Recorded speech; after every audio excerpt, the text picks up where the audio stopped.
நம்ம சென்னையை பொறுத்தவரையும் பார்த்தீங்கன்னா 3 ரிவர் 3 மெயின் ரிவர் சென்னையில ஃப்ளோ ஆகுது. Adyar river, Cooum river and Kosasthalaiyar இந்த 3 ரிவரும் வந்து சென்னையில ஃப்ளோ ஆகுது. இந்த 3 ரிவருமே வந்து பே ஆஃப் பெங்கால்ல போய் சேரும். ஸோ கடல்ல ஓகே. போய் சேருது.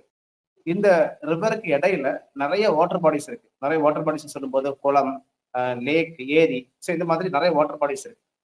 ஒரு ரிப்போர்ட்ல என்ன சொல்றாங்கன்னா 20 வருஷத்துக்கு முன்னாடி 20 வருஷத்துக்கு முன்னாடியும் இப்பவும் கம்பேர் பண்ணும்போது அந்த ரிவருக்கு இடையில இருக்கக்கூடிய வாட்டர் பாடிஸ் எஸ்பெஷலி இந்த குளம், இந்த ஏரி, லேக் இதுல 650 வாட்டர் பாடிஸ் வந்து அழிஞ்சிருக்கிறதா சொல்லியிருக்காங்க. இதுல வந்து கன்ஸ்ட்ரக்ஷன் ஆக்டிவிட்டிஸ் பண்ணியிருக்காங்க, வேஸ்ட் டம்ப் பண்ணியிருக்காங்க, பிளாஸ்டிக் டம்ப் பண்ணியிருக்காங்க, வெட்லேண்ட் சதுப்பு நிலத்தை அழிச்சிருக்காங்க. ஸோ இந்த மாதிரி டிஃப்ரெண்டான ஆக்டிவிட்டிஸ் வந்து அந்த வாட்டர் பாடிஸ்ல பண்ணியிருக்காங்க. ரொம்ப ரொம்ப இம்பார்ட்டன்டான விஷயம், ஒரு மழை வந்து அதிகமா பெய்யும் போது மழை நீரை அப்சர்வ் பண்றதுக்கு வாட்டர் ஃபெசிலிட்டிஸ் ஆர் குளங்கள், ஏரிகள், ட்ரைனேஜ் வந்து நிலத்தர கண்டிப்பா தேவை.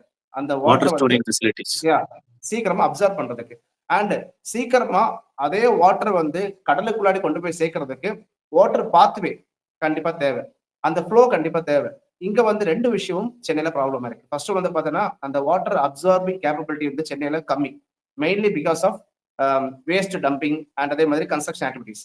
செகண்ட் வந்து அந்த ட்ரைனேஜ், அந்த வாட்டர் ஃப்ளோ வந்து பார்த்தீங்கன்னா நிறைய இடத்துல வந்து டிஸ்ட்ராய் பண்ணியிருக்காங்க. ஸோ வாட்டர் ஃப்ளோவும் அஃபெக்ட் ஆகுறதுனால அதிகமான மழை பெய்யும் போது அந்த தண்ணி எல்லாமே சீக்கிரமா கடல்ல போய் சேர்றது கிடையாது. நீ நிறைய டிஸ்ட்ரிக்ட் எஸ்பெஷலி கன்னியாகுமரி டிஸ்ட்ரிக்ட்ல பார்த்துருப்ப, ஈவன் ஒரு டேம் திறந்து விட்டா வித்தின் ஒன் டே ஆர் 2 டேஸ்ல வந்து ஆர் வித்தின் 6 ஹவர்ஸ்ல வந்து பார்த்தீங்கன்னா மேக்ஸிமம் வாட்டர் வந்து ஈஸியா கடல்ல போய் சேர்ந்துடும். ஸோ இதனால வந்து ஃப்ளட் மேக்ஸிமம் வந்து அவாய்ட் பண்ணியிருப்பாங்க. ஸோ அந்த ஃப்ளோ வந்து ரொம்ப ரொம்ப important. From river, from any lake, அதுல வந்து ஈஸியா கடல்ல பேசுறது ரொம்ப ரொம்ப இம்பார்ட்டன்ட். ஸோ அதுதான் வந்து ஒரு மேஜர் இம்பாக்டா நான் நினைக்கிறேன்.